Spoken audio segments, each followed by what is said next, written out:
ఓం నమస్తే అందరికి. ఈరోజు ఈ యొక్క ఉపనిషత్తుల ఆధ్యాత్మిక సంఘానికి వచ్చినటువంటి మీ అందరికీ కూడా హృదయపూర్వక నమస్కారములు.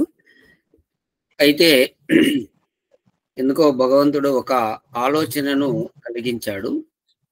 ఎప్పుడైనా ఒకటి గుర్తుపెట్టుకోండి మనకు కలిగే ప్రతి సత్ప్రేరణ సర్వంతర్యామి అయినటువంటి పరమాత్మ నుండి వచ్చినటువంటిదే. భగవంతుడు సత్ప్రేరకుడు అని గుర్తుపెట్టుకోండి అందరూ. ప్రతి జీవునికి కూడా పరమాత్మ నిరంతరము ప్రేరణ చేస్తున్నాడు. అయితే కొంతమంది గుర్తిస్తున్నారు, కొంతమంది గుర్తించట్లేదు. విద్వాంసులైతే నిరంతరము కూడా ఆ భగవంతుని వాణిని వింటున్నారు. ఎవరు నిరంతరం భక్తిలో ఈ విధంగా వేదము తెలుసుకుంటూ ఉంటారో వాళ్ళు ఆ పరమాత్మ వాణి బాగా చక్కగా తెలుసుకుంటారు. పరమాత్మ ఏం బయట శబ్దం చేసి మనకు చెప్పడు, లోపల నుంచే అతను మనకు ప్రేరణ చేస్తుంటాడు. అంటే మనకు కలిగే ఒక మంచి ఆలోచనలన్నీ కూడా అవి భగవంతుని నుంచే వచ్చినటువంటి ప్రేరణలు. ఇది మీరు అందరూ చక్కగా గుర్తుపెట్టుకోవాలి. ఎప్పుడైతే ఈ విధంగా మీరు గుర్తుపెట్టుకుంటారో అప్పుడు మీలో అభిమానం అనేది పెరగదు, గర్వం ఉండదు, అహంకారం ఉండదు. అహంకారం, గర్వం, ఈ అభిమానం అనేవి చాలా దుష్టమైన గుణాలు. ఎందుకంటే ఒక మంచి పని చేసిన తర్వాత ప్రతి ఒక్కరిలో గర్వం అనేది వస్తుంది, ఆటోమేటిక్. అది ఏదైనా సరే ఒక మంచి కార్యం చేస్తే గర్వపడుతుంటాడు అన్నమాట. కాబట్టి ఆ విధంగా గర్వం లేకుండా ఉండాలంటే, అరే ఇది నాది కాదు, ఇది పరమాత్మ నుండి వచ్చినటువంటి ప్రేరణ, నేను చేసింది కాదు ఇది. ఈశ్వరుడు ప్రేరణ చేయకపోతే మనం చేయలేం. అయితే కొంతమంది అనుకోవచ్చు, మరి భగవంతుడు చెడ్డవి కూడా ప్రేరణ చేస్తాడా అంటే చెడ్డవి ప్రేరణ చేయడు. చెడ్డవి జీవుడు మాత్రమే ప్రేరణ చేసుకుంటాడు.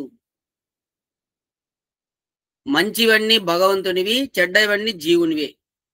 లోకంలో ఏవైనా చెడు కార్యాలు చేశారు అంటే నీచ కార్యాలు, అవి భగవంతుని ప్రేరణ కాదు, ఈశ్వరుని ప్రేరణ అది కాదు, అది జీవుని ప్రేరణ. వాడికై వాడు స్వయంగా కల్పించుకొని ఆ విధంగా చెడు కార్యాలు చేస్తాడు. ఏది భగవంతుడు వద్దన్నప్పటికీ కూడా భగవంతుడు అది చెడ్డ కార్యం అని చెప్తుంటాడు లోపల, అయినప్పటికీ కూడా వినడు. చేసింది చేసిందే అని చేసేస్తాడు. చేసిన తర్వాత దుఃఖపడతాడు, ఏడుస్తాడు, దిగులు పడతాడు, బాధపడతాడు.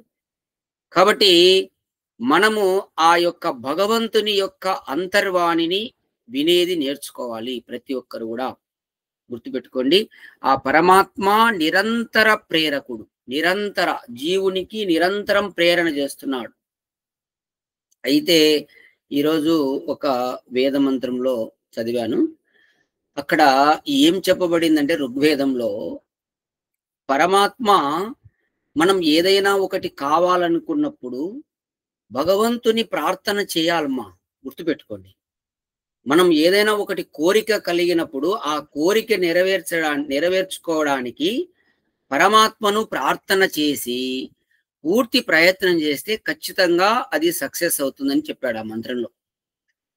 అంటే మనము కోరికలు కలిగినప్పుడు భగవంతుని ప్రార్థించుకోవాలి. ప్రార్థన చేసి ప్రయత్నం చేస్తే తప్పకుండా నెరవేరుతుంది. ఒట్టి ప్రయత్నం చేస్తే నెరవేరదు, గుర్తుపెట్టుకోండి. నేను ఇంతకుముందు కూడా ఒకసారి చెప్పాను ఎగ్జాంపుల్స్. కొంతమంది భక్తి ఏం ఉండదు అన్నమాట. కొంతమందికి వాళ్ళు ఊరికి కష్టపడుతుంటారు, వాళ్ళ కోరికలు ఫలించవు. కొందరికి ఫలిస్తాయి అనుకోండి, కొందరికి ఫలించవు. కానీ భగవంతుని గిన ప్రార్థన చేసి ప్రయత్నం చేస్తే తప్పకుండా ఫలిస్తాయి. ఇది గుర్తుపెట్టుకోండి. తర్వాత ఈరోజు నాకు కలిగినటువంటి సత్ప్రేరణ ఏంటంటే, మహర్షి దయానంద సరస్వతి స్వయంగా తన చేతులతో రాసినటువంటి వేద మంత్రాలు ఉన్నాయి. ఆర్యాభివినయం అని. ముందుగా ఆ ఒక మంత్రం తీసుకొని అది ప్రార్థన చేసి తర్వాత ఈ యొక్క ప్రశ్నోపనిషత్తులోకి వెళ్దాం. అట్లా రెండు కూడా కంప్లీట్ అయిపోతాయి అన్నమాట. ఇట్లా మంత్రార్థాన్ని తెలుసుకున్నట్టు ఉంటుంది, అట్లే ఉపనిషత్తు కూడా పూర్తి అవుతుంది. మా అంతా మూకీ సినిమాల మాదిరి ఉంటే నేను ముఖాలు ఎవరు కనపడకపోతే ఎవరిని చూసి చెప్పాలి? ఆ! ఏం శ్రీనివాస్ మీరు వాయిస్ లేకపోయినా పర్లేదు. మొఖాలు కనపడుతుంటే మీ కదలికలన్నా చూసి నేను చెప్పడం ఈజీ ఉంటాది. పాఠము చెప్పేటప్పుడు ఊరికే గోడ ఇనదు, పెట్టదు. దాని మాదిరి అయిపోతాది మన పరిస్థితి. గోడకు చెప్పినట్టు ఉంటాది. నే అర్థం చేసుకోండి అంతే ఏం లేదు. సరే. ప్రార్థన. అందరూ గూడా మీరు చక్కగా కళ్ళు మూసుకొని శ్రద్ధగా వింటూ ఉండండిమా. శ్రద్ధ వల్ల మోక్షం లభిస్తుంది గుర్తుపెట్టుకోండి. శ్రద్ధ లేని వారికి మోక్షం లేదు. మోక్షం అంటే విడుదల అంతే. దుఃఖం నుంచి విడిపడమే. నిరంతర సుఖం. అది శ్రద్ధ వల్ల కలుగుతుంది. ఓం మేధాం మే వరుణో దదాతు మేధామగ్నిః ప్రజాపతిః మేధా ఇంద్రచ్చ వాయుచ్చ మేధాం ధాతా దదాతు మే స్వాహా. యజుర్వేదము 32వ అధ్యాయము 15వ మంత్రం. వరుణః శ్రేష్ఠుడైన ఈశ్వరుడు. భగవంతునికి వరుణుడు అని పేరు. ఎందుకంటే అత్యంత శ్రేష్ఠుడు కాబట్టి, వరించదగినటువంటి వాడు కాబట్టి పరమాత్మకు వరుణుడు అని పేరు. నాకు మేధా బుద్ధిని దధాతు ఇచ్చునుగాక. ప్రజాపతి అగ్ని ప్రజాపాలకుడు అగు స్వామి. మేధాం దధాతు మేధను ఇచ్చునుగాక. ఇంద్రచ్చ వాయుచ్చ ఇంద్రుడు వాయువు నాకు మేధాం దధాతు మేధ ఇచ్చునుగాక. ధాత జగత్తును ధరించు స్వామి నాకు మేధను దధాతు ఇచ్చునుగాక. స్వాహ అంటే హార్దిక అభిలాష. చూడండి ఈ మంత్రంలో స్వాహ అనేది కలిపి వచ్చింది. మామూలు జనరల్ గా మంత్రాన్ని ఆహుతి ఇచ్చేటప్పుడు స్వాహ అనేది చెప్పి ఆహుతి ఇస్తుంటాం. అయితే ఇక్కడ ఈ మంత్రంలో కలిపి స్వాహ అనే పదం ఉన్నది. ఇక్కడ ఏం చెప్పబడుతుందంటే స్వాహ అంటే నా యొక్క హార్దిక అభిలాష, నేను కోరుకునేటువంటిది ఎంతో, ఇది హృదయపూర్వకంగా కోరేటటువంటి ఒక కోరిక అని ఇక్కడ చూడండి. ఇక్కడ మేధ అనే పదము దాదాపు 1 2 3 4 చోట్ల మేధ అనే పదం వచ్చింది. అంటే మనకు మేధస్సు ఎంత ఇంపార్టెంట్ అంటే మానవునికి అంత ఇంపార్టెంట్. ముఖ్యంగా సాధకుడికి మేధస్సు బాగుండాలి. తన సాధన వేగం పెరగాలంటే మేధస్సే కారణం. మేధస్సు లేకపోతే అతను ఏ సాధన చేయలేడు. కాబట్టి అందరూ కూడా ఈ మేధస్సును పెంచుకోవాలా. మనం మోక్షం పొందాలంటే ఈ యొక్క జ్ఞానం, పరమాత్మని యొక్క జ్ఞానం మనము పొందాలంటే మనకు మేధస్సు ఉండాలి. మేధస్సు లేకపోతే మనం పొందలేం. చూడండి ఇక్కడ అదే దయానంద మహర్షి వ్యాఖ్యానం చేస్తున్నాడు ఈ మంత్రానికి. ఓ సర్వోత్కృష్ట ఈశ్వర, సర్వ ఉత్కృష్ట ఈశ్వర. అసలు నిజంగా ప్రపంచంలో ఇంకా భవిష్యత్తులో ఎవ్వరు కూడా భగవంతుని దయానంద మహర్షి లాగా స్తుతి చేయలేరండి. ఆయన రాసినటువంటి భాష్యం చూస్తే భగవంతుని స్తుతి ఎంత, అతని స్తుతి ఒక్క చోట కూడా కనపడదు. దయానంద మహర్షి ఎక్కడైనా గాని పరమాత్మ స్తుతి ఎక్కువ ఉంటుంది. నేను ఇంత గొప్ప అనేది ఒక్క చోట చూపియండి, ఎక్కడే గాని. ఎక్కడ కూడా తను ఇంత గొప్పవాడిని అని చెప్పేసి ఎక్కడ కూడా రాయలే. మనం ఈ రోజుల్లో రోంత ఉంటే ఇంకా వాళ్ళని పట్టుకోవాలంటే ఇంకా కళ్యాలు వేసి పట్టుకోవాలి వాళ్ళని చూడలేమన్నమాట. వాళ్ళ హావభావాలైతేమి, వాళ్ళ వికారాలైతేనేమి, వాళ్ళ నడవడికైతేమి, వాళ్ళ పలకరింపులు అయితేనేమి అన్నీ ముఖంలో కనపడుతుంటాయి. రోంత ఉంటే వాళ్ళకు. కాబట్టి ఇక్కడ దయానంద మహర్షి నేను బాగా అతన్ని హృదయం చదివినా కాబట్టి నాకు తెలుస్తుంది. ఎంత పరమాత్ముని స్తుతి చేస్తున్నాడంటే అంత స్తుతి చేశాడు. ఓ సర్వ ఉత్కృష్ట ఈశ్వరా! నీవు వరణీయమగు ఆనంద స్వరూపుడవు. నీవు కోరదగినటువంటి, వరించదగినటువంటి శ్రేష్టమైనటువంటి ఆనంద స్వరూపుడవు. దయతో నీవు నాకు సర్వ విద్యా సంపన్న బుద్ధిని ప్రసాదింపుము. భగవంతుని మనము ఈ విధంగా ప్రార్థించాలి. దయతో, దయతో నాకు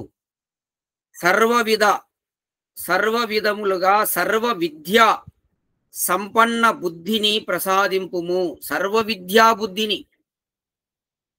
ఇక్కడ మేధస్సు అంటే బుద్ధి అని. సర్వ విద్యా బుద్ధి సంపన్నమైన బుద్ధిని ప్రసాదింపుము. అట్లే విజ్ఞానప్రదుడు, విజ్ఞాన స్వరూపుడు పరమాత్మ, విజ్ఞానప్రదుడు, విజ్ఞాన స్వరూపుడు, సర్వ సాంసారిక అధిష్టాతయు, సర్వ సాంసారిక అధిష్టాత. సర్వ అంటే ప్రపంచమంతా, విశ్వమంతా అని. సంసారం, ఈ సంసారంలో ఉన్నటువంటి పదార్థాలన్నిటికీ అధిష్టాత. అనంత బలవంతుడు, అనంత బలవంతుడు పరమాత్మ. ఒక ప్రాణి శరీరం ఇది తయారు కావాలంటే ఎవ్వరం మనం చేయలేం. భగవంతుడే, అనంత బలవంతుడే చేయగలరు. ఇన్ని ప్రాణులు సృష్టిలో, ఎన్ని ప్రాణులు చూడండి. ఇన్ని లక్షల కోట్ల ప్రాణులను తయారు చేసి వాటికి ఆహారం ఇవ్వాలంటే ఆ పరమాత్మ చేతనే అయ్యేది, ఇంకెవరి చేత కాదు. అనంతమైన బలవంతుడు, పరమ ఐశ్వర్యవంతుడు. పరమ ఐశ్వర్యవంతుడు, అతనికంటే మించిన ఐశ్వర్యవంతుడు లేడు. పరమ అనేది లాస్ట్ వాడతాం అన్నమాట. ఇంకా దానికంటే గొప్పది ఏది లేనప్పుడే పరమ అనేది వాడతాం. అట్లా ఐశ్వర్యములో కూడా పరమ ఐశ్వర్యవంతుడు కాబట్టి పరమేశ్వరుడని పేరు పరమేశ్వరునికి. పరమ ఐశ్వర్యవంతుడగు ఆ పరమేశ్వరుడు నాకు అత్యంత ఉత్తమమైన బుద్ధిని ప్రసాదించునుగాక. ఇక్కడ మనమందరం కూడా భగవంతుని దగ్గరికి పోయినప్పుడు బుద్ధిని కోరుకోవాలి. అందరం కూడా గుర్తుపెట్టుకోండి, బుద్ధి ఉండాలి. అది కూడా ఎటువంటి బుద్ధి? శ్రేష్ఠ బుద్ధి. అలాగే మంచి ఉత్తమమైనటువంటి బుద్ధి మనం భగవంతుని ప్రార్థించాలి. అది కూడా విద్యావంతంగా ఉండాలి బుద్ధి. అటువంటి బుద్ధిని, అత్యంత ఉత్తమమైనటువంటి బుద్ధిని ప్రసాదించునుగాక అని ఈశ్వరుని ప్రార్థన చేయాలి. ఈ మంత్రంలో అది మనం కోరుకుంటున్నాం, గుర్తుపెట్టుకోండి. తర్వాత ప్రశ్నోపనిషత్తులో నిన్న 3వ ప్రశ్న మనము చదువుకున్నాం. 3వ ప్రశ్నలో మీరందరూ కూడా ఈరోజు చూసి ఉంటారు యూట్యూబ్లో ఆ వీడియో. మళ్ళీ రాని వాళ్ళందరూ కూడా, ప్రశ్న ఏంటంటే, ఈ శరీరం లోపలికి ప్రాణం అనేది ఎవరు దీంట్లోకి పంపిస్తున్నారు ప్రాణాన్ని? తర్వాత ఆ ప్రాణము 5 రకాలుగా శరీరంలో ఎట్లా విభజింపబడి పనిచేస్తా ఉంది? తర్వాత ఈ శరీరంలో నుంచి ప్రాణం బయటికి ఎవరు తీసుకెళ్తున్నారు? ఉత్కృష్టం అంటే బయటికి ఎవరు దీన్ని పంపిస్తున్నారు? బయటికి తీసుకుపోయేది ఎవరు ప్రాణాన్ని? తర్వాత మనకు సుఖములు దుఃఖములు అనేటివి దేని వల్ల మనకు కలుగుతున్నాయి అనే విషయంగా నిన్న చదువుకున్నాం. ప్రశ్న అది. దానికి కొంత సమాధానం కూడా తెలుసుకున్నాం.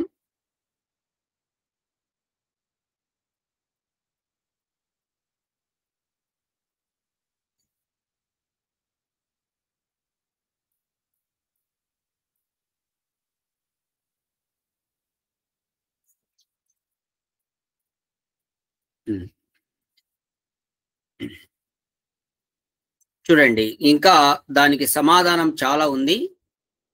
ఈరోజు కొంత తెలుసుకుందాం.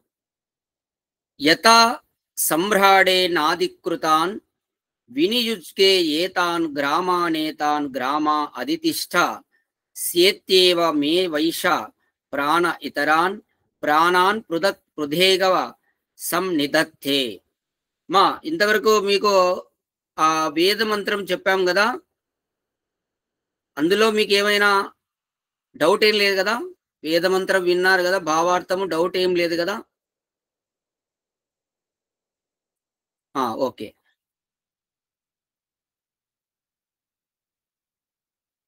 డౌట్లు ఉండవండి. ఎందుకు చెప్తున్నానంటే, నేను పిల్లలకు క్లాసులు చెప్తుంటా కదా, యోగా క్లాసులు చిన్న పిల్లలకు 1-10 వరకు చెప్తుంటా. అక్కడ ఈ వేద సంబంధమైన విషయాలు పిల్లలకు చెప్తుంటా. ఏమ్మా అర్థమైనాయంటే పిల్లోళ్ళు కూడా తలకాయ బాగా అర్థమైంది సార్ అంటారు. నాకు ఆశ్చర్యం అయితుంటుంది అన్నమాట. వాళ్ళకు ఎట్లా అర్థమవుతుంది బా అని అర్థం చేసుకుంటారమ్మా. ఎందుకు చెప్తున్నానంటే, జీవుడు నిత్యుడనమాట. వాడు పిల్లవాడు దేహంలోనే పిల్లవాడు అంతే. వాడు అనేక జన్మల్లో నుంచి వచ్చి ఉంటాడు. నిత్యమైనటువంటి జీవుడు కాబట్టి వానికి అర్థం అవుతాయి ఒక్కొక్కరికి. ఇక్కడ చూడండి మా సమ్రాట్ ఏవ చక్రవర్తియే. సమ్రాట్ అంటే చక్రవర్తి.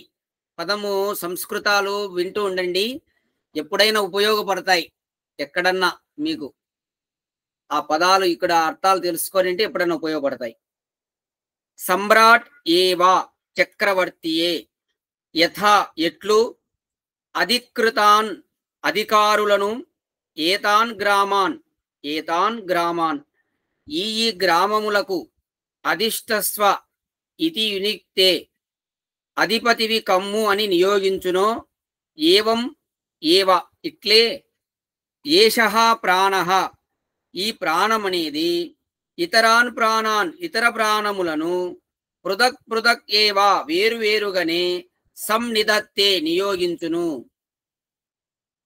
ఈ విధంగా పదం అర్థము భావం చూడండి. రాజు అధికారులను భిన్న భిన్న స్థానముల యందు భిన్న భిన్న కార్యములు వనర్చుటకు నియోగించునట్లు శరీరమున అన్నిటికంటే ముఖ్యమగు ప్రాణమే నేత్రాది ఇంద్రియ స్థానముల యందు జరగవలసిన వ్యాపార నిర్వహణార్థము ఇతర అపానాది ప్రాణములను వినియోగించును. అయితే ఈ 5 ప్రాణాలలో కూడా ముఖ్యమైనది ప్రాణము. ఇక్కడ దాని రాజుగా చెప్పబడతా ఉంది. ఇక్కడ ఉపమానము ఋషి ఏం చెప్తున్నాడంటే, ఒక రాజు అధికారులను ఎట్లా నియమిస్తాడో, ఈ గ్రామానికి నువ్వు ఉండు, ఇది నువ్వు చేయి, ఇది నువ్వు చేయి అని ఎట్లా నియమిస్తాడో, అట్లా ఈ ప్రాణం అనేది మిగిలినటువంటి 4 ప్రాణాలను కూడా నువ్వు ఇది ఇది ఇలా ఉండు అని దాన్ని నియమిస్తుంది. ఇది కూడా ప్రశ్న అడిగినాడు కాబట్టి దీనికి సమాధానం అన్నమాట. 3వ ప్రశ్న అడిగినాడు కాబట్టి అతనికి సమాధానం ఇది. ప్రాణము ఎట్లు తనను విభజించుకొని శరీరమునందు వర్తించును అను ప్రశ్నకు ఇది సమాధానంగా పిప్పలాదుడు చెప్పి ఉన్నాడని గుర్తింపనగును. చూడండి, అదే విషయాన్ని చెప్తున్నా.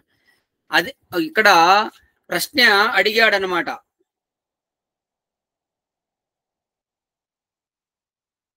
ఇక్కడ ప్రశ్న 3వ ప్రశ్న అందరు రాసుకోండి. 3వ ప్రశ్న అడిగింది కౌసల్యుడు అడిగాడమ్మా. 2వది వైదర్భి, మొదటిది కబంది, 3వది కౌసల్యుడు. గుర్తుపెట్టుకోండాలి ఇవి చాలా. అందుకే ఇందాక నేను చెప్పాను కదా మేధస్సు ఉండాలని. రాసుకుంటే గుర్తుంటాయి. ఇవి చాలా ఇంపార్టెంట్ ఇవి మనకు. ఇక్కడ కౌసల్యుడు అడిగాడు, ఈ శరీరంలో ప్రాణము అనేది ఓసారి వచ్చిన తర్వాత మళ్ళా లోపల ఎట్లా విభజింపబడి ఉంటాయంటే, ఇక్కడ ఏం చెప్తున్నాడంటే మహర్షి, ఈ 5 కూడా పంచప్రాణాలు 5 ప్రాణం అనేది రాజు. అది మిగతా దాలను ఎక్కడెక్కడ పెట్టాలనో అక్కడ నియమించి ఉంచుతుంది అని చెప్తున్నాడు.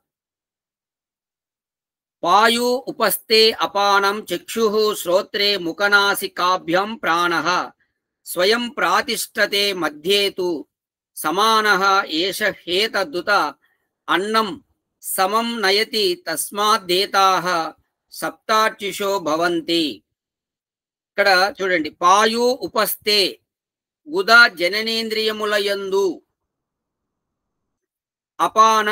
అపానము ముఖ నాసికాభ్యాం ముఖము నాసికముల ద్వారమున వెలువడుచు చక్షు శ్రోత్రే నేత్రము శ్రోత్రముల యందు ప్రాణః ప్రాణము స్వయం స్వయముగా ప్రాతిష్టతే ఉండును మధ్యే వాయు ఉపస్థులకు చక్షు శ్రోత్రములకు మధ్య నాభిస్థలమున సమానః సమానము ఏషహై ఈ సమానమే ఏతత్ పుతం అన్నం ఈ భుజింపబడినటువంటి అన్నమును సమం నయతి సమముగా చేర్చును తస్మాత్ ఆ అన్నం వలన ఏతా సప్త ఆర్చిషః ఈ 7 దీప్తులు భవంతి ఏర్పడును.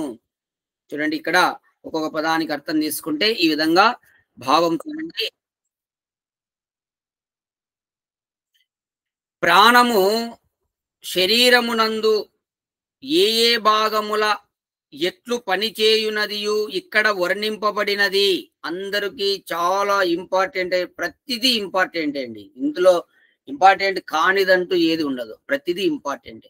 ఈ శరీరంలో ప్రాణము ఈ డిఫరెంట్ ప్రదేశాలలో ఎట్లా విభజింపబడి ఉంది అనేది చెప్తున్నాడు. ప్రాణము అపానము ఉదానము సమానము వ్యానము ఈ రాసుకోండి. ఈ 5 పేర్లు మోస్ట్ ఇంపార్టెంట్ అన్నమాట. పంచప్రాణాలు, ప్రాణం ఒకటి, అపానము, ఉదానము, సమానము, వ్యానము. అయితే కొత్తగా వచ్చిన వాళ్ళకు సబ్జెక్ట్ అంతా చాలా రోజు వింటుంటే, మా వాళ్ళు ఇక్కడ ఉన్న వాళ్ళు యోగా సభ్యులు రోజు వింటున్నారు కాబట్టి వాళ్ళకి ఈజీ సబ్జెక్ట్. వినంగా వినంగా చాలా బాగుంటుంది. తినగా తినగా వేం తీయనుండని వేమని చెప్పినట్టుగా రోజు వింటంటే అన్ని ఈజీనే, సబ్జెక్ట్ అంతా ఈజీనే.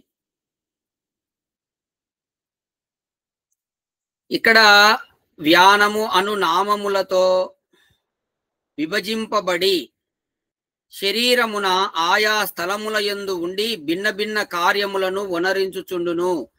ఆ 5 విధములగు ప్రాణములలో ప్రాణము అపానము సమానము అను వారిని గూర్చి ఇక్కడ చెప్పబడుచున్నది. చూడండి, ఇక్కడ 3 ప్రాణాల గురించి చెప్పబడతా ఉంది. ఇక పాయు ఉపస్థలు కర్మేంద్రియాలు, వాయువు మల విసర్జన ఇంద్రియము. ఇక్కడ పాయువు అనేది మల విసర్జన ఇంద్రియము. అందరు రాసుకోండి, ఈ చాలా ఇంపార్టెంట్. మీరు చాలా చదువుతుంటారు కానీ మర్చిపోతుంటారు అన్నమాట, అందుకు చెప్తున్నా. పాయువు అనే దానికి అర్థము మల విసర్జన ఇంద్రియము. అది కూడా ఒక ఇంద్రియం, కర్మేంద్రియం అన్నమాట. కర్మలు చేస్తుంది కాబట్టి అది కర్మేంద్రియం. వాయు అనేది మల విసర్జన ఇంద్రియం. ఉపస్థ అంటే మూత్రేంద్రియము.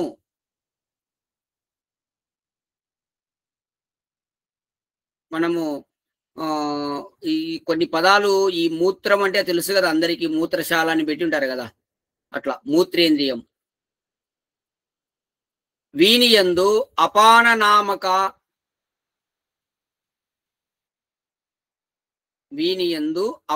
నామక ప్రాణము ఉండి మలమూత్ర విసర్జన కార్యములకు తోడ్పడుచుండును.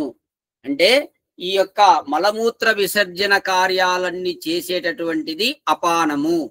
ఎవరికైనా ఈ మలమూత్రాలు సరిగా రావట్లేదంటే వాళ్ళకి అపాన వాయువు సరిగా పనిచేయట్లేదని అర్థం. అందరు గుర్తుపెట్టుకోండి.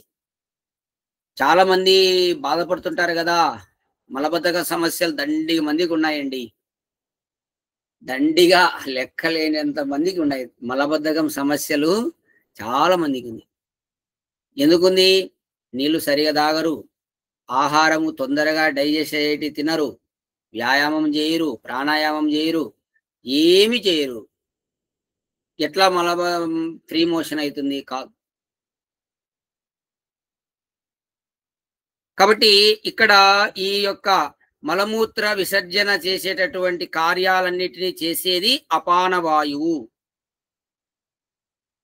ఈ కార్యాలకన్నిటికీ తోడ్పడుతుంది. ఇక నేత్రముల యందును చెవులలోను ప్రాణము స్వయముగా ఉండును. కళ్ళు చెవులలో ప్రాణం అనేది ఉంటుంది. ముఖము నుండి నాసిక నుండి బయటికి వెలువడుచు ఉండును. సమాన నామక ప్రాణము నాభిస్థానమున ఉండి ప్రాణులు తినిన పదార్థములు అన్నాదులు రసాదులుగా మారిన తదుపరి ఇతర అవయవములందు అంతటను వానికి అవసరమైనంత చేర్చుచుండును. చూడండి, ఇక్కడ రెండవది ఏం చెప్పబడింది? చెవులు కళ్ళ యందు ప్రాణం అనేది ఉంటుంది. మూడవది ఇక్కడ ఏం చెప్పబడతా ఉందంటే సమానము. ఇది నాభి దగ్గర ఉంటుంది ఈ ప్రాణము. ఇది ఏం చేస్తుంది? తిన్నటువంటి ఆహారాన్ని, మనము తినినటువంటి పదార్థాలు, అన్నాదులు అంటే ఏదైతే మనం తీసుకుంటామో అది రసంగా మారిన తదుపరి ఇతర అవయవములందు అంతటను వానికి అవసరమైనంత చేర్చుచుండును. ఈ సమానం అనేటటువంటిది బాడీలో అన్నిటికీ మనం తిన్నది బాగా రసంగా మారినాక దాన్ని అన్ని డివైడ్ చేస్తుంది, దేనికి ఎంత కావాలా ఆ విధంగా పంపిస్తుంది. అందుకే మీరు కపాలభాతి బాగా చేస్తే ఈ సమానం అనేటటువంటి ప్రాణం బాగా పనిచేస్తుంది. అప్పుడు శరీరంలో ఉన్నటువంటి అన్ని అవయవాలకు శక్తి అందుతుంది. కపాలభాతి చేయాలి అందరూ. కపాలభాతి అంటే అందరికి తెలుసు కదా.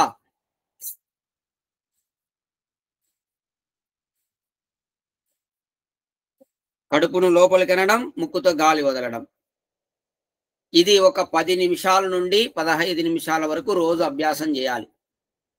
అప్పుడు సమాన వాయువు బాగా పనిచేస్తుంది. ముఖ్యంగా శ్రీనివాసులు గారు, మీరు ఈ కపాలభాతి చేయండి. మీరు ఆహారం కొద్దిగా ఆకలి లేదు, ఆ తర్వాత కొంచెం మందగిచ్చిందని చెప్తున్నారు కదా. ఈ కపాలభాతిని ఈవినింగ్ మీరు ఆఫీస్ టైంలోనే కూర్చొని చేయండి, ఒక 10 మినిట్స్. తర్వాత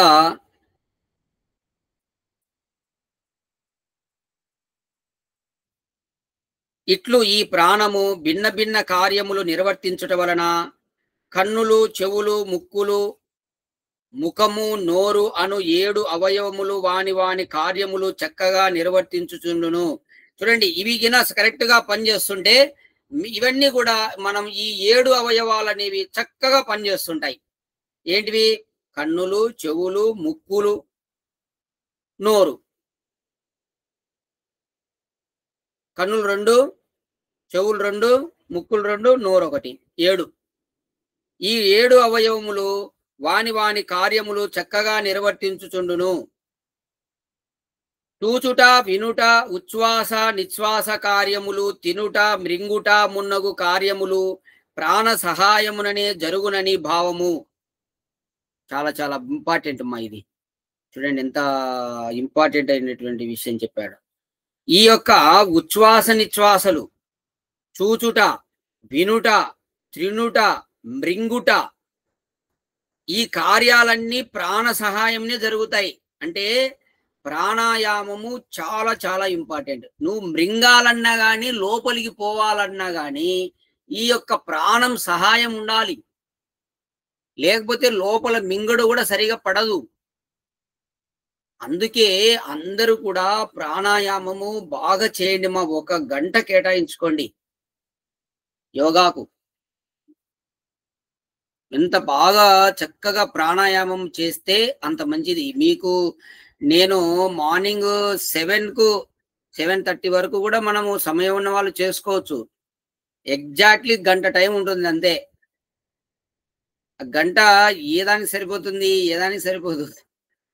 మేము ప్రాణాయామము ప్రాక్టీస్ చేసేటప్పుడు 1.5 గంటల సేపు చేస్తుంటిమి. ఇప్పుడు కూడా నేను మీకు చెప్పక ముందర నేను చీకట్లో కూడా 1/2 గంట ప్రాణాయామం చేసుకొని వస్తా క్లాస్కి. మీకు టైం ఉండదు అక్కడ. మేము ఓన్లీ ప్రాణాయామం చెప్తే ఇంకా వ్యాయామాలు, ఆసనాలు, సూర్య నమస్కారాలు ఇవన్నీ టైం ఉండదు. అన్ని గంటలు అయిపోవాలి. 7 అయిపోతేనే అందరు పరిగెత్తాల. కాబట్టి ప్రాణాయామం మీరు సాయంత్రం అయినా చేసుకోవాల్సిందే. మిగతా వాళ్ళందరూ కూడా సమయం ఉన్న వాళ్ళు అర్లీ మార్నింగ్ 4:30కి కూర్చోండి. 5:30 వరకు ఒక 1 అవర్ ప్రాణాయామము చేయండి. ఎంత అద్భుతంగా ఉంటుందో చూడండి. శరీరంలో అన్ని ఫంక్షన్లు బాగా జరుగుతాయి, అన్ని అవయవాలు బాగుంటాయి. కాబట్టి ఇక్కడ ప్రాణ సహాయముననే జరుగునని భావము. ఈ విధంగా ప్రాణం అనేటటువంటిది సహాయం చేతనే ఈ అవయవాలన్నీ జరుగుతున్నాయి, ప్రాసెస్ అవుతున్నాయి. హృది హేష ఆత్మ అత్రైత ఏకతతం నాడీనాం తాసాం శతం శతమేకైసం ద్వాసపతిర్ధ్వాసపతి ప్రతిశాఖా నాడి సహస్రాని భవంత్యాసు వ్యానచ్చరతి. ఇంకా చెప్తున్నాడు చూడండి. ఏషః హి ఆత్మ, ఈ జీవాత్మ హృదయమున ఉండును. అందరు గుర్తుపెట్టుకోండి, తెలియకుంటే రాసుకోండి, మళ్ళీ మర్చిపోతుంటారు. ఎవరికి తెలియదండి, ఎంత ఏజ్ ఉంటుంది, అంత ఏజ్ ఉన్నా కానీ నీ శరీరంలో జీవుడు ఎక్కడుంటాడంటే ఎవరికి తెలియదు. ఋషులు చెప్తున్నారు చూడండి, హృదయమున జీవుడు ఉండును, జీవాత్మ హృదయంలో ఉంటాడని చెప్తుంది ఇక్కడ. అత్ర అచట, ఆ హృదయమున నాడీనాం నాడులు ఏతత్ ఏకశతం 101 ఉండును. హృదయంలో నాడులు 101 ఉండును.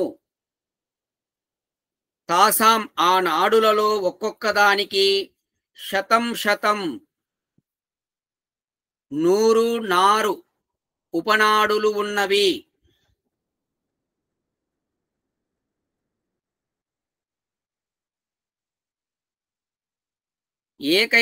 ఏకైకస్యాం, ఆ శాఖానాడులలో ఒక్కొక్క దాని యందు కూడా ద్వాసపత్తి 72 ప్రతి శాఖా నాడి సహస్రాని వేల చిన్న చిన్న నాడులు ఉన్నవి అను.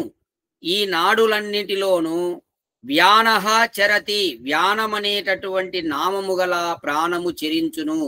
ఫస్ట్ ముందు మనం 3 ప్రాణాల గురించి చెప్పుకున్నాం. ఏంటివి? ప్రాణము, అపానము, సమానం. ఈ శ్లోకంలో ఏం చెప్తున్నాడంటే వ్యానం గురించి చెప్తున్నాడు. వ్యానం, 4వ ప్రాణము వ్యానం గురించి చెప్తున్నాడు. చూడండి, ఇక్కడ వ్యానము అంటే ఇక్కడ ఇందు వ్యాననామక ప్రాణస్థితి వర్ణింపబడినది. ఈ శరీరమునకు అధినేతగు జీవాత్మ హృదయాకాశమున ఉండును. ఇక్కడ హృదయములో ఆకాశం అంటే ఖాళీ ప్రదేశం అన్నమాట. హృదయంలో కూడా కొంత ఖాళీ ప్రదేశం ఉంటుందండి. మన గుండెలో అంత మాంసమే అంత ఉండదు, దాంట్లో కొంత గ్యాప్ ఉంటుంది, ఖాళీ ప్రదేశం. అది ఋషులు దర్శించి చెప్తున్నారు. అక్కడ జీవుడు ఉంటాడు. హృదయాకాశంలో జీవాత్మ ఉండును. ఆ హృదయము ఒక మాంసపిండము, మకుషిత కమలాకారమున ఉండును. దాని నుండి 101 నాడులు బయలు వెడలను. చూడండి, ఆ హృదయం నుంచి 101 నాడులు దాని నుంచి సరఫరా ఉంటుంది. అవి మూలనాడులు. ఆ 101 అనేటివి మూలం. ఆ 101 మూలనాడులలో ప్రతి నాడి నుండి 100 ఉపనాడులు ఉండును. చూడండి, 101 కూడా, ఆ 101 వాటికి కూడా ప్రతి ఒక్క దానికి మళ్ళా 100 ఉంటాయంట ఉపనాడులు. అర్థమవుతుందా అందరికీ? 101 మూలనాడులకు కూడా ఒక్కొక్క దానికి మళ్ళా 100 ఉపనాడులు ఉంటాయంట. సరే, ఒక్కొక్క దానికి కూడా మళ్ళీ 100 ఉపనాడులు ఉండి అక్కడి నుంచి బయలుదేరును. ఆ ఉపనాడులలోను ప్రతి నాడికి 72,000 చొప్పుల సూక్ష్మనాడులు ఏర్పడి శరీరము అంతటను వ్యాపించును. మళ్ళా చూడండి ఒక్కొక్క దానికి 100 ఉంటే ఆ ఒక్క మళ్ళా 100లో కూడా దాంట్లో ఒక్కొక్క దానికి మళ్ళా ఏమంట 72,000 నాడులు ఉంటాయంట. మొత్తం ఈ శరీరం అంతా నాడీ వ్యవస్థనే నడుస్తా ఉంది. 72,000 అంట, ప్రతి నాడికి 72,000 అంట మళ్ళీ సూక్ష్మనాడులు. ఇప్పుడు ఎంత అయింది? 101 ఇంటూ 100 ఫస్ట్ 10,100 అయినాయి. 10,100 ఇంటూ 72 అప్పటికి ఎంతయ్యా? 1, 10, 100, 10,000, లక్ష, 10 లక్షలు, కోటి, 10 కోట్లు, 727,20,00,000 నాడులు. చూడండి, అన్నీ కలిపి నాడులు, ఉపనాడులు, ఉపశాఖా నాడులు అన్నీ కలిపితే చూడండి ఇక్కడ ఎంత అంటే, ఒక్క నిమిషం, 72 72,72,10,201 నాడులు అవుతున్నవి. రాసుకోండి మా, ఇంపార్టెంట్, మర్చిపోతుంటారు కాబట్టి చెప్తున్నా. 72,72,10,201 నాడి. ఈ నాడులలో అన్నిటి యందును ఉండు ప్రాణమునకు వ్యానమని నామము. అయితే ఈ నాడులలో కూడా అన్నిటిలో ఒక ప్రాణం అనేది ఉంది, దాన్నే వ్యానము అంటారు. ఆ వ్యానం అనేది ఈ మొత్తము 72 కోట్ల నాడుల లోపల ఉంటుంది. అది సమస్త శరీరమునకు పోషక రసమును చేకూర్చుచుండును.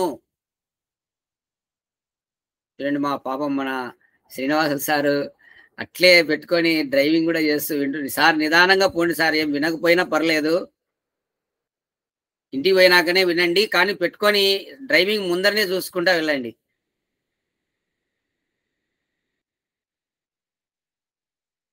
భగవంతుడు మనము ఆయనను కోరుకుంటా ఉంటే సమయం ఇస్తాడమ్మా, ఖచ్చితంగా.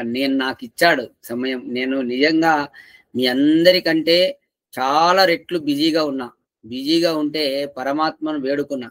ఇప్పుడు నా అంత ఫ్రీగా ఎవరు లేరు. అంత అంటే ఫ్రీగా అంటే అర్థం కాదు, పూర్తిగా ఇట్లా వేదము, ఈ విధంగా స్వాధ్యాయము, ధ్యానము, దీంట్లోకే సమయం ఎక్కువ ఇచ్చాడనమాట. నేను ప్రార్థన చేశాను ఆ విధంగా పరమాత్మను, నాకు సమయం కావాలి పరమేశ్వర అని కోరుకుంటున్నా రోజు. తప్పకుండా ఇస్తాడు, అందరికీ ఇస్తాడు. అందరూ కోరుకోవాలి, ప్రార్థనలోనే ఉండేదంతా. మీరు ఎంత బాగా కోరితే అంత వస్తుంది తొందరగా. కాబట్టి ఇక్కడ వ్యానం అనేది ఈ విధంగా 72,72,10,201 నాడులలో ఈ వ్యానం అనే ప్రాణం ఉన్నది.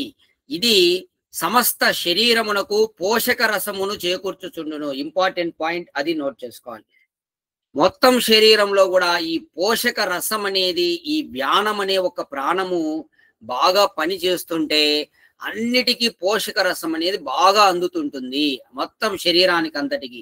అందుకే మన గురువు గారు రామ్దేవ్ బాబా చెప్తాడు, అనులోమ విలోమ ప్రాణాయామం గిన బాగా చేస్తే మొత్తము నాడీ వ్యవస్థ అంతా శుద్ధంగా అయిపోయి ఈ విధంగా బాడీకి అంతా కూడా పోషక రసాలు అందుతాయని చెప్తాడు ఆయన. అలాగే రక్తం కూడా శుద్ధి అవుతుంది, రక్తంలో హిమోగ్లోబిన్ పెరుగుతుంది అనులోమ విలోమ ప్రాణాయామం చేయడం వల్ల. ఒకసారి అందరూ కూడా అక్కడ ఉన్న వాళ్ళు ఒకసారి నాతో పాటు చేయండి మా. చూడండి, అనులోమ విలోమ తెలియకుంటే ఎడమ తీసుకోవాలి, కుడి వదలాలి, మళ్ళీ కుడి ముక్కుతోనే తీసుకోవాలి, ఎడమ ముక్కుతో వదలాలి. ఇది ఒకసారి అయినట్టు.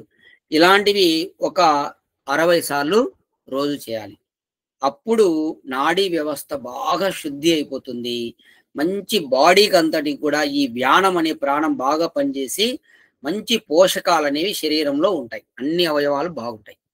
గుర్తుపెట్టుకోండి, ఈ నాడీ శుద్ధి జరగాలంటే అనులోమ విలోమ ప్రాణాయామము, ఈ యొక్క సమానం అనేది బాగా, ఇందాక చెప్పుకున్నాం కదా, సమానం అనే ప్రాణం నాభి దగ్గర ఉండి మొత్తం శరీరానికి అంతటికి కూడా ఆ అన్న రసాన్ని అన్ని భాగాలకు చేర్చేది సమానం అనే ప్రాణం.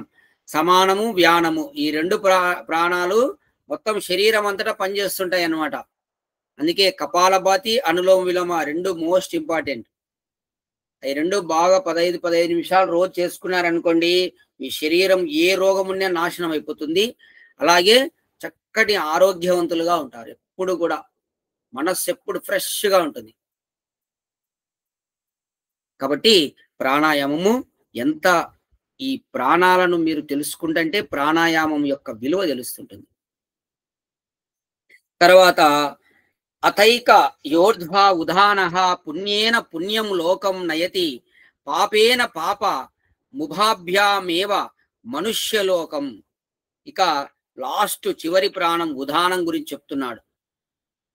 అత ఇక ఉదానః ఉదాన నామక ప్రాణము ఏకయా 101 నాడులలో ఒకటియగు ఒక నాడి మూలమున ఊర్ధ్వః నాభికి పైన వర్తించున్నదై పుణ్యేన వేద విహిత శుభకర్మలు ఆచరించుటచే పుణ్యలోకమును పాపేన నిషిద్ధమైన అసత్యాది ఆచరణాది పాప కర్మ ఆచరణచే పాపలోకమును ఉభాభ్యాం శుభ అశుభ కర్మలను ఆచరించుటచే మనుష్యలోకం ఏవా మానవ శరీరమును నయతి పొందించును చేర్చును.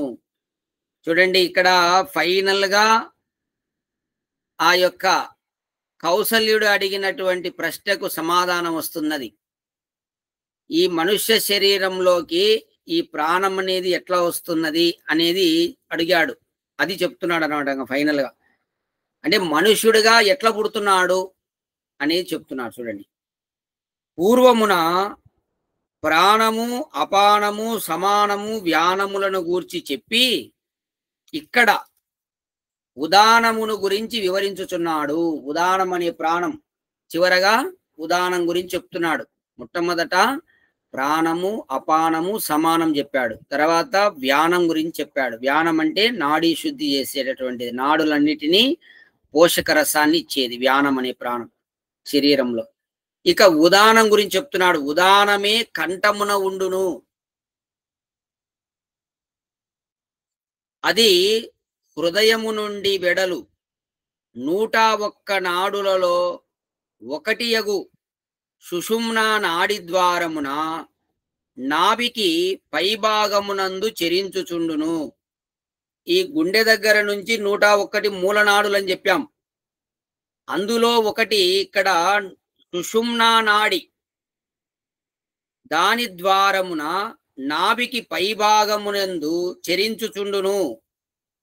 జీవుడు ఈ శరీరమున నుండి వేదాది శాస్త్ర విహితములైనటువంటి యజ్ఞాది శుభకర్మములను, నిషిద్ధములైన అసత్య ఆచరణాది అశుభ కర్మలను ఆచరించుచుండును. అయితే ఇక్కడ చూడండి, ఋషి ఏం చెప్తున్నాడంటే, ఈ మానవ శరీరంలో ఉండి కొంతమంది యజ్ఞాది శుభకర్మలు చేస్తుంటారు, కొందరు అసత్య ఆచరణ అబద్ధాలు మొదలైనవి అసత్య ఆచరణ చేస్తుంటారు, కొంతమంది అశుభ కర్మలను ఆచరిస్తుంటారు. కొందరు ఏమో శుభకర్మలు చేస్తుంటారు, కొందరు అశుభ కర్మలు చేస్తుంటారు. అయితే శుభకర్మలు ఆచరించు జీవుడు ఈ శరీరమును విడిచిన పిమ్మట, చూడండి, ఎవరైతే శుభకర్మలను ఆచరిస్తుంటారో అంటే యజ్ఞయాగాది క్రతువులను చేస్తుంటారో వాళ్ళు ఈ శరీరమును విడిచిన పిమ్మట అంటే చనిపోయిన తర్వాత ఉదానము అతనిని సుఖములను అనుభవించుటకు అనువగు శరీరమునకు చేర్చును. చూడండి, ఈ ప్రాణం ఉదానం అనే ప్రాణం ఏం చేస్తుందంటే అతన్ని ఆ యొక్క శుభకర్మల యొక్క ఫలితం సుఖాన్ని అనుభవించే శరీరం దగ్గర తీసుకొని వస్తుందంట. అంటే ఉదానం అనే ప్రాణం పనిచేస్తుంటుంది. ఇక్కడ మళ్ళీ ఇంకొక శరీరానికి చేర్చడానికి పనిచేస్తుంటుంది ఉదానం అనేది. అనువగు శరీరమున చేర్చును. ఇక పాపకర్మలను ఆచరించు జీవుని దుఃఖభూయిష్టములకు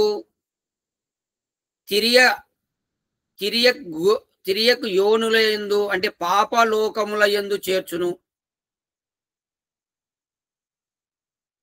శుభ అశుభ కర్మలు ఆచరించు వానిని మనుష్య యోనిని చేర్చును. చూడండి, ఇక్కడ 3 కేటగిరీలమ్మా. ఈ ఉదానం అనే ప్రాణం ఏం చేస్తుందంటే నెక్స్ట్ శరీరమును వాళ్లకు ఏది శరీరమును చేర్చాలనేది ఇది చేస్తూ ఉంటుంది. ఉదానం అనే ప్రాణం చనిపోయిన తర్వాత ఆ జీవుడు పుణ్యకర్మలు చేస్తే సుఖవంతమైన జన్మ ఇస్తాదంట, అక్కడికి తీసుకెళ్తాదంట. ఉదానం అనే ప్రాణం పనిచేస్తుంటుందని దీన్ని బట్టి మనం అర్థం చేసుకోవాలి. శరీరంలో చనిపోయిన తర్వాత కూడా ఉదానం అనేది పనిచేస్తుంటుంది. ఒకసారి ఈయన రామచంద్రారెడ్డి గారు మీరు రెస్పాండ్ కండి.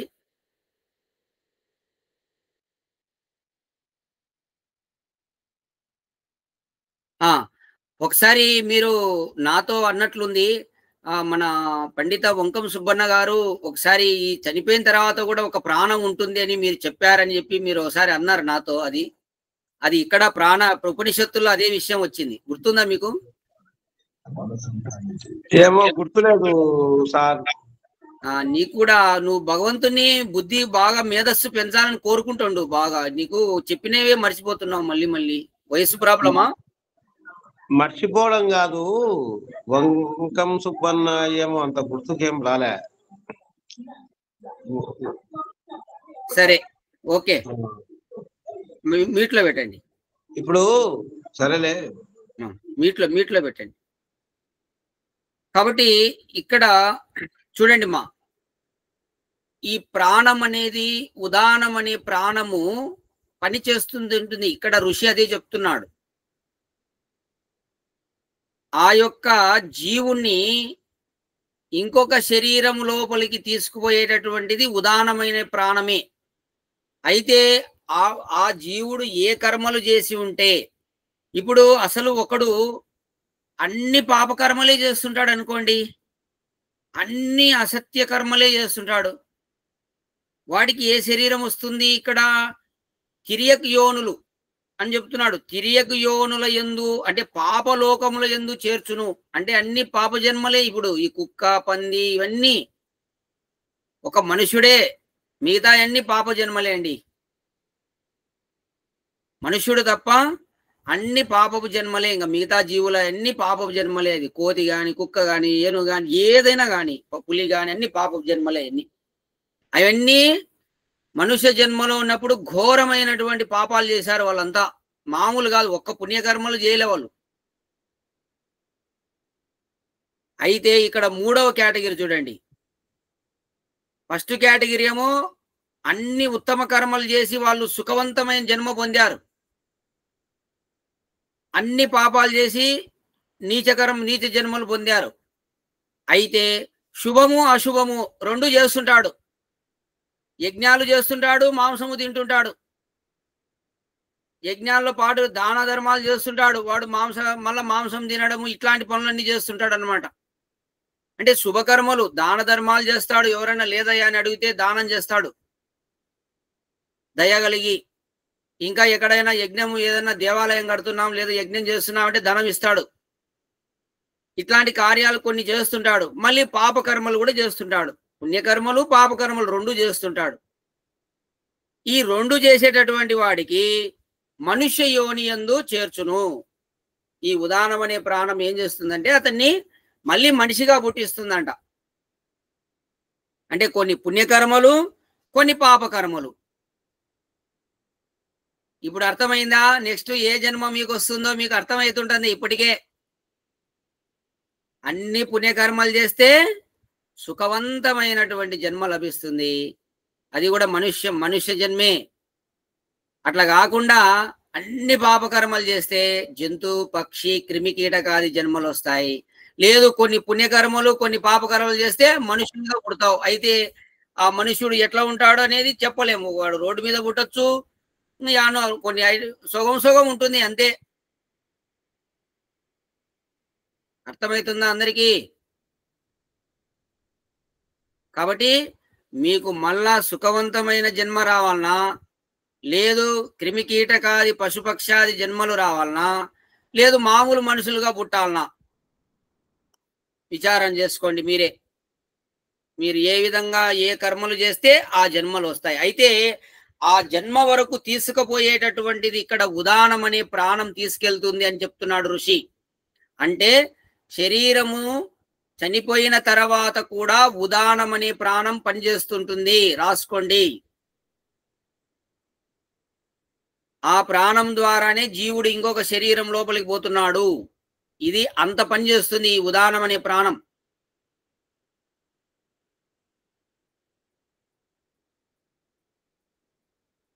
కాబట్టి మూర్ఖులు కొంతమంది నెక్స్ట్ జన్మ లేదని చెప్తారు. మూర్ఖులండి, అజ్ఞానులు. అటువంటి వారి మాటలు వినకూడదండి. నెక్స్ట్ జన్మ లేకుంటే వాడు చేసిన పాపకర్మలన్నీ ఎవడు అనుభవించాలి? వాడు కొన్ని అనుభవిస్తాడు. ఇప్పుడు ఇంకా దండిగా మిగిలి ఉంటాయి, అవి ఎవడు అనుభవించాలి? అట్లా జన్మ లేదంటే ఒక్కడు కూడా మంచి పని చేయడండి. రోజు ఘోరాలు నేరాలే ఉంటాయి. ఇంకా టీవీ పేపర్ల నిండా అన్నిటిలో అవే ఉంటాయి. నెక్స్ట్ గిన జన్మ లేదు అని అంటామనుకో, ఎవ్వడు మంచి పని చేయడు. అన్ని దుష్ట కార్యాలే, దోపిడీలు, ఇవన్నీ అరాచకాలన్నీ అట్లే జరిగేది. ఒకరినొకడు చంపుకోవడము, లగ్జరీ లైఫ్ అనుభవించడం, ఇదంతా వాళ్ళకు నెక్స్ట్ జన్మ ఉండదు. జన్మ వాళ్ళు నమ్మరు. వాళ్ళు ఎవరు చూసినా ఆడిపో జన్మ ఉంది లేని అని ఇట్ట మాటదంటారు అనమాట. ఎవరు చూసినా ఇప్పుడు ఉండేదంతా ఎంజాయ్ చేయాల బాగా, ఇప్పుడే అన్ని సుఖాలు అనుభవించాల, అన్ని మొత్తం. మళ్ళా జన్మ ఉందని ఎవరు చెప్పినా నువ్వు చూసావా అంటారు. మనల్ని అయితే నువ్వు చూసావా అంటారు. ఇట్లా మూర్ఖవాదం చేస్తే వాళ్ళ మాటలు వినకూడదండి. మనకు ఋషులు ప్రమాణం, శాస్త్రము, దైవము ప్రమాణం. వాళ్ళు చెప్పినది ప్రమాణంగా తీసుకొని అంగీకరించాలి. ఏమో అందరికి అర్థమైందా ఈరోజు సబ్జెక్టు? అర్థమైంది గురుజీ. ఏమైనా ఈరోజు చెప్పిన పాఠంలోనే ఏదైనా సందేహం ఉంటే అడగండి. మా ప్రశ్న అడిగాల కల్లా చాలా లాజికల్ గా ఉండాలి, జ్ఞానవంతంగా ఉండాలి, అర్థవంతంగా ఉండాలి. ప్రశ్న అడిగితే తర్కంగా ఉండాలి, తత్వంగా ఉండాలి. మొద్దు ప్రశ్నలు ఏద్దు. బాగా ఆలోచించి నిజంగా అది సందేహాత్మకంగా ఉన్నప్పుడు, మీకు అనుమానం ఉన్నప్పుడు అడగచ్చు. ఉత్తునే ఊరికి అడగమని అడలేని ఊరికి ఏదో ఒకటి అడగద్దు.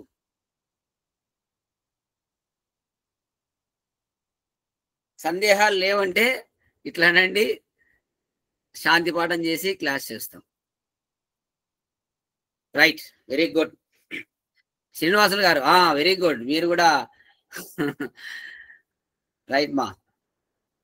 కాబట్టి ఫైనల్ గా మీరు ఈరోజు గ్రహించినటువంటిది ఏంటంటే, మనకు పిప్పలాద మహర్షి ఈరోజు ఏం చెప్పారంటే చాలా అద్భుతం అండి. మన శరీరంలో ఈ పంచ ప్రాణాలు ఒక్కొక్కటి ఎక్కడెక్కడ ఉండి ఏమేం ఫంక్షన్ చేస్తాయి, అలాగే వాటి వల్ల మనకు ఎంత ఉపయోగం ఉంది ఈ ప్రాణాల వల్ల, ఆ విషయాన్ని చాలా చక్కగా ఎంత అద్భుతంగా తెలుసుకున్నామంటే అంత అద్భుతంగా తెలుసుకున్నాం. కాబట్టి ప్రతి ఒక్కరు కూడా మీరు ప్రతిరోజు ప్రాణాయామం చేయండి. చేయకపోతే ఈ బాడీ నడవదండి. చూడు లోపల ఎంత ఫంక్షన్ నడవాలనో చూడండి. ఇంత వ్యవస్థ నడవాలంటే మీరు ప్రాణాయామం చేయకుండానే మీకు ఆరోగ్యం ఎట్లా వస్తుందండి? కాబట్టి మీరు విన్న వాళ్ళందరూ, నేను చెప్పాను కదా, కపాలభాతి, అనులోమ విలోమ, భస్త్రిక కూడా చేయండి.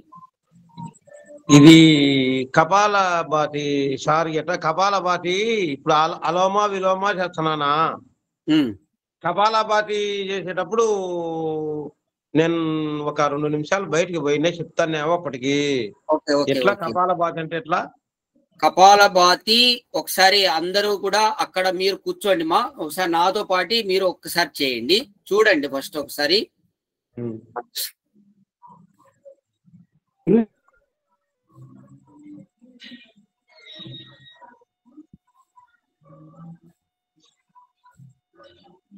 ఒక్క సెకండ్ కు ఒకసారి కడుపును లోపలికి ఇట్లా అదిమి పెట్టి కొట్టాలి, ముక్కులతో గాలి వదలాలి ఒకటేసారి.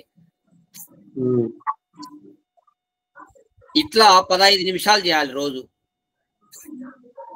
15 నిమిషాలు అంటే 15 ఆలు 90, 900 లేదు, ఒక 1000 అనుకోండి. ఒక 100 ఏం కాదు, 1000 సార్లు కడుపును ఈ విధంగా ఒక్కొక్కసారి ఏమనుకోవాలంటే ఓం భూహు, మళ్ళా ఓం భువః, ఓం స్వహ, మనసులోనే ఓం మహః, ఓం జనః, ఓం తపః, ఓం సత్యం. ఈ ప్రాణాయామ మంత్రం ఉంది కదా, మనం సంధ్యావందనం చేస్తాం 7 వ్యాహృతులు. అవి ఒక్కొక్కసారి అనుకున్నప్పుడల్లా లోపల అనుకుంటా ఉండు, అప్పుడు మనస్సు పక్కకు పోదన్నమాట. అందుకోసమే దయానంద మహర్షి దీన్ని ప్రాణాయామ మంత్రం అని చెప్పాడు. ప్రాణాయామం చేసేటప్పుడు ఈ మంత్రాన్ని మనం చదువుకుంటూ ఉండాలి. మంత్రం అంటే ఏంది? అక్కడ భగవంతుని స్తుతి చేయడం. భగవంతుడు భూహు ఎల్లప్పుడూ ఉండువాడు, భువహ జ్ఞాన స్వరూపుడు, స్వహ ఆనంద స్వరూపుడు, మహహ గొప్పవాడు. ఇట్లా ఆ వ్యాహృతుల్లో ఉండే అర్థాన్ని మనసులో స్మరించుకుంటా ఆ మంత్రం చదవడము, మంత్రార్థాన్ని మనసులో మెదిలించుకోవడం. అట్లా ప్రాణాయామం చేయాలి. ఊరికే ప్రాణాయామం చేస్తే పెద్ద ఫలితం ఉండదు. అర్థమవుతుంది అందరికీ? రైట్ మా, చాలా సంతోషం. మీ అందరికీ మరొక్కసారి ధన్యవాదాలు. అందరూ శాంతి పాఠం చెప్పండి. ఓ అసతో మా సద్గమయా తమసో మా జ్యోతిర్గమయా మృత్యోర్మా అమృతంగమయా. ఓం శాంతి శాంతి శాంతి. ఓం అందరికీ నమస్తే. నమస్తే సార్. నమస్తే అమ్మా.